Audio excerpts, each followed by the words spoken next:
Hi, my name is Steven Horne, and today we're going to talk about the importance of your digestive system.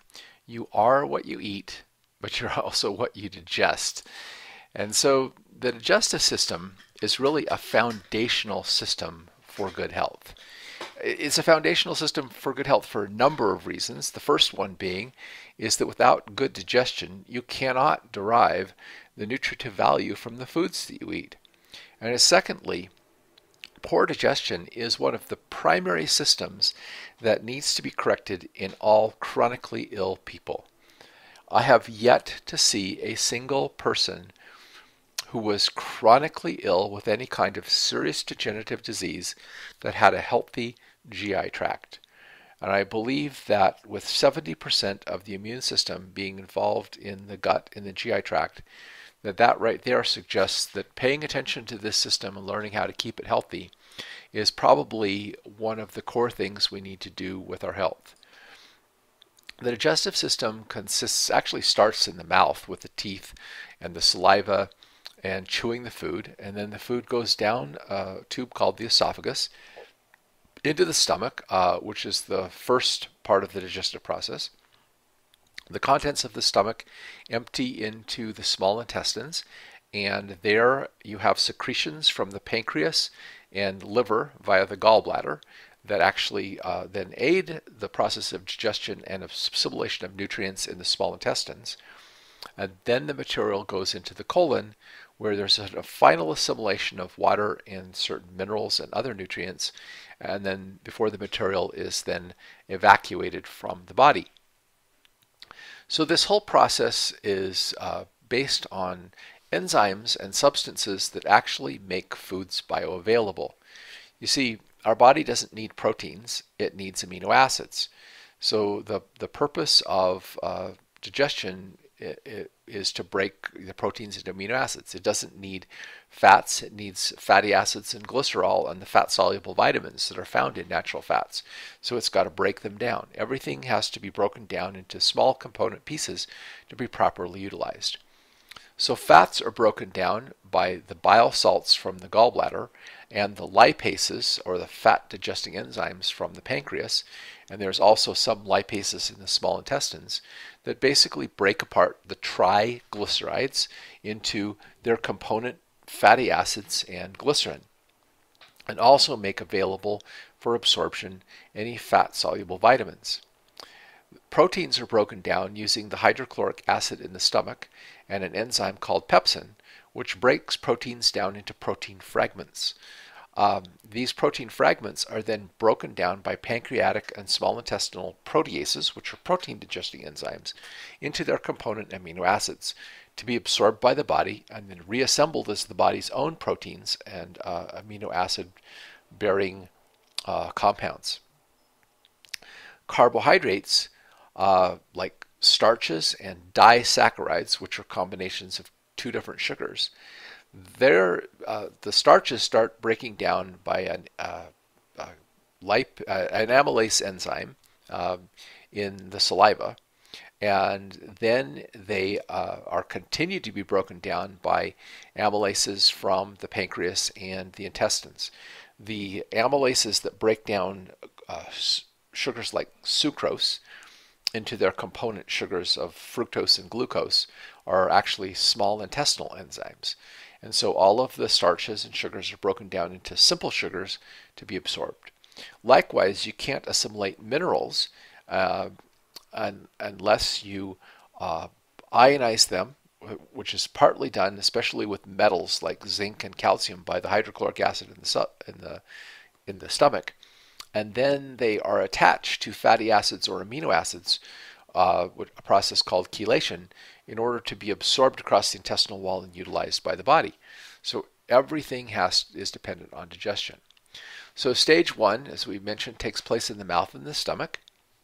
Enzymes from the saliva and food are allowed to pre-digest the food. Start digestion begins in the alkaline environment in the upper part of the stomach. Then, as the food moves into the stomach, it releases hydrochloric acid, which is an extremely powerful acid that reduces the stomach pH to around 2.2 to 2.4. This is absorbed into the cells of which food is composed, causes them to swell and burst, releasing the nutrients into a solution, and also starting to split apart proteins into smaller protein fragments. So with the help of a enzyme that only works in an acidic environment called pepsin, the proteins are broken down into peptides and polypeptides.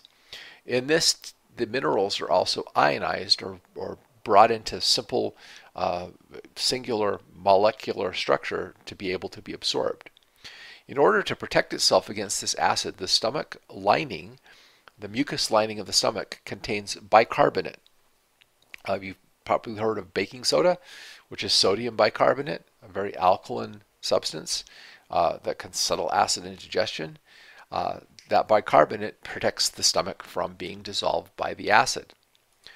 Stage 2 of digestion happens when a valve at the bottom of the stomach, called the pyloric valve, opens to release the contents into the small intestines. The pyloric valve will not open if there is insufficient bicarbonate solution present in the pancreas to neutralize the acid. When that doesn't happen, you get gastritis, you can get ulcers, you can get acid indigestion, and you can also get acid reflux. The bicarbonate solution from the pancreas and also the alkaline solution from the bile, which go through a common duct, come into that first turn of the small intestine to basically neutralize the acid and move the solution to an alkaline pH. This is because the small intestines do not have the mucus coat nor the bicarbonate present in the lining to protect themselves from this acid. If there's insufficient bicarbonate and the stuff gets down in the small intestines, it can create a duodenal ulcer. The duodenum is the first turn of the small intestine, and it can actually burn it. So that's why it's important that the system have enough alkaline presence to be able to deal that. The pancreatic proteases start breaking the peptides and polypeptides into free amino acids, while the bile salts make fats water soluble. They're like dish soap. They make the oil and water mix, and the pancreatic lipases break the fats down. The pancreatic amylases break starches and complex sugars into simple sugars, and these nutrients are then absorbed by the microvilli that line the small intestines to nourish us. The third stage of digestion occurs in the colon, when fluid passes through a valve called the ileocecal valve into the large intestines after the nutrients have been absorbed. In the large intestine, you still have assimilation taking place. Water and electrolytes are absorbed to be recycled by the small intestine. There's also some final nutrient absorption, including some nutrients are actually created by the action of the intestinal bacteria. And then finally, the waste is removed. Our nervous system plays a big role in our ability to digest things. The sympathetic nervous system, which ramps up when we're stressed, distressed, afraid, anxious, etc., decreases saliva, inhibits pancreatic secretions, and reduces the motility or peristalsis of the digestive tract, thereby inhibiting our entire digestive process. Digestion works best digestion is actually activated by the parasympathetic nervous system, which is activated when we relax and are calm and get more peaceful inside.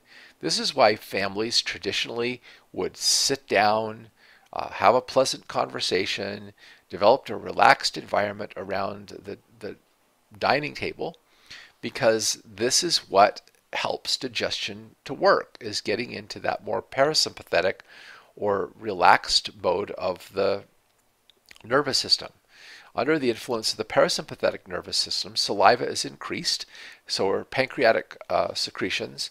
The motility or peristalsis is also increased, and all of the stomach and intestinal secretions are basically increased. So all of your enzymes and your hydrochloric acid and everything is secreted under the action of the parasympathetic nervous system. Well, one of the problems we have in digestion in modern society is fast food. People are eating on the run. They're basically pulling over, and they're stressed and they're worried and they're not taking time to stop and slow down and let themselves get quiet and have a little peace or a little break. We're just go, go, go, go, go. And that is one of the things that's causing a lot of digestive problems for people. So as best you can, when you eat, try to slow down, relax, take a few deep breaths, calm yourself down, focus on eating, and not try to eat so much when you're trying to do other things. So also a way to do that is the traditional thing of offering thanks at the beginning of the meal, which is basically bringing yourself into a more, calm and peaceful state and acknowledging, the food, and then having some pleasant, enjoyable conversation while you're eating. The lifestyle analysis questions we have concerning the digestive system include, would you like more energy?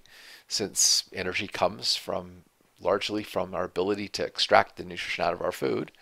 Body odor or bad breath, which is often a sign of fermentation or poor digestion and assimilation of nutrients. Difficulty, of course, digesting certain foods, that's obvious, or food allergies. Poor resistance to unhealthy conditions. 70% of our immune system resides in the GI tract, so an unhealthy GI tract makes us less able to resist disease. If we have discomfort after eating, we shouldn't feel uncomfortable after we've eaten a meal. If we have discomfort after eating, we either been eating foods that aren't good for us or our digestion is impaired in some way. Since mineral absorption is dependent on a healthy digestive tract, brittle fingernails, problems with the skin, and other things that are associated with the structural system may be indications that we need to work with digestion. Having poor eating habits, like we talked about, eating on the run, not, slowing down when you eat. Having poor bowel activity, poor appetite, and excessive worry, being overly worried, stressed, anxious, all inhibits our digestive tract. So all of these questions point to a possibility that we may need to give some nutritional support to the digestive system. One of the things we want to do is take a look at assessing the digestive terrain, and I use a system of heat and cold, dampness and dryness. Heat is acute irritation, and when you have acute burning indigestion that happens pretty quickly right after you eat, and usually this only happens with people who are younger, then you're having a hot or irritated digestive system that needs to be cooled down and soothed. Most people, when they get to be older, over 30, and they get acid indigestion and upset stomach, actually are suffering from a lack of hydrochloric acid and a lack of digestive secretions. And what they get is a chronic burning indigestion that usually starts about 1 hour after eating. And this indigestion is actually due to fermentation of the food by an overgrowth of bacteria in the small intestines that are causing fermentation and so forth. And since hydrochloric acid is what helps to keep microbes down in the upper part of the small intestines, this is often due to a lack of hydrochloric acid. So taking antacids to cure that is actually exacerbating the problem. Any kind of belching, bloating, or stuffy feeling after eating would be considered dampness in the gastrointestinal tract, and dryness is chronically poor digestion where a person starts to waste and loses muscle tone, which happens a lot as people get older. One of the primary things that can help the digestive tract is to get more enzymes. Most people, because we're eating a lot of cooked and processed food, we're not getting as many enzymes in our diet as we would if we were eating more raw and fresh food and also fermented foods. All traditional cultures that ate a high percentage of their diet as cooked food also ate naturally fermented foods, which are high in lactobacillus or probiotic bacteria and enzymes. PROACTAZYME supplies these enzymes that are missing in our diet because we aren't eating enough fresh or fermented foods. These include amylases and glycoamylases, which are for helping break down the sugars, proteases for helping break down protein, lipase for breaking down fat, and then pectinase and cellulase, which help to break down fibers that intestinal bacteria may feed off, causing gas and bloating. In addition, this contains a number of herbs that have been used to help to stimulate digestive secretions. Aromatic or spicy herbs, like most of our kitchen spices, caraway, fennel, but also, rosemary, sage, oregano, thyme, that sort of thing, all have a nice stimulating effect on digestive secretions and help stimulate your pancreas, your stomach, and so forth to produce more secretions. So do bitters like dandelion and gentian. They also help to remove dampness from your digestive tract. This supplement works really well when you have a coldness in the digestive tract, which I mentioned is indigestion that happens about an hour after eating, dampness, which is bloating or whatever, or just plain poor digestion, which is what I refer to as dryness in the biological train. There are some other important supplements that can also be used. Fenugreek and fennel, which is a respiratory combination, actually is also a digestive stimulant because much of people's respiratory problems arises from poor digestion. So it can be used to help actually improve digestion, especially if you also have respiratory problems. PROACTAZYME is a good remedy for pretty much everybody who's eating, a diet that's high in cooked food. But as people get older and their digestive secretions diminish, food enzymes can be very helpful. This actually contains the hydrochloric acid, bile salts, pancreatic enzymes that people's own digestive systems may be having a hard time producing when they get weak or run down. So this is a good digestive enzyme supplement for people who are very weakened or run down or getting older. A lot of us, as we get older, get over 50 into 60s and 70s, start losing the ability to produce hydrochloric acid, losing the ability to produce as many enzymes and bile salts, and so that becomes a very valuable supplement. For younger people, a nice supplement, especially if you have a tendency towards the damp condition of kind of bloating and stagnation, is papaya mint chewable tablets. Papaya is a fruit that is naturally rich in enzymes that help break down proteins, and peppermint oil is a carminative, which means it not only stimulates digestion, it helps to improve intestinal motility, helps to reduce the overgrowth of bacteria in the upper part of the small intestines, can really help to settle the stomach.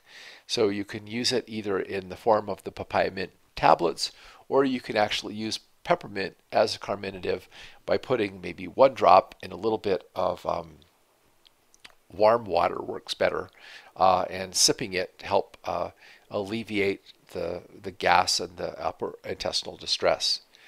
One other thing that many people don't know is that zinc is essential for hydrochloric acid production. And one of the reasons why many people experience digestive problems as they get older is because they may be low in zinc. Zinc is one of the nutrients that adds to hair color, so as your hair turns more gray, it's often a sign that you're not getting enough zinc. So adding zinc to the diet and maybe taking food enzymes while you're rebuilding your ability to get digestion can be important. In addition, many people who suffer from the cold, kind of damp digestive system have found that taking a little bit of raw apple cider vinegar to add a little more acid to the stomach at the beginning of the meal can be very helpful for improving digestion in the stomach, since that acid, again, is really critical not only for breaking down proteins and absorbing minerals, but also for holding down the overgrowth of bacteria in the small intestines. We're supposed to have bacteria in our intestinal tract, but we're primarily supposed to have those bacteria in our colon and in the upper GI tract, we're not supposed to have too many of them. So when we have poor intestinal motility and we have a lack of hydrochloric acid and other secretions, those bacteria can start to overpopulate in the upper part of our digestive tract, causing this problem with this acid indigestion and bloating and gas. So one of the things I really want to caution you all is the solution to that, again, is not antacids or things that neutralize the acid, because the problem that most people are having as they get older with their digestive tract is not that they've got too much stomach acid, it's that they've got too little. And getting more enzymes and getting, like I say, a little more acid in the stomach, even if it's with apple cider vinegar, is the actual solution to their problems. I hope this information will help you to have healthier digestion and also to help other people to get their digestive tract working better so they can be healthy as well. Thank you.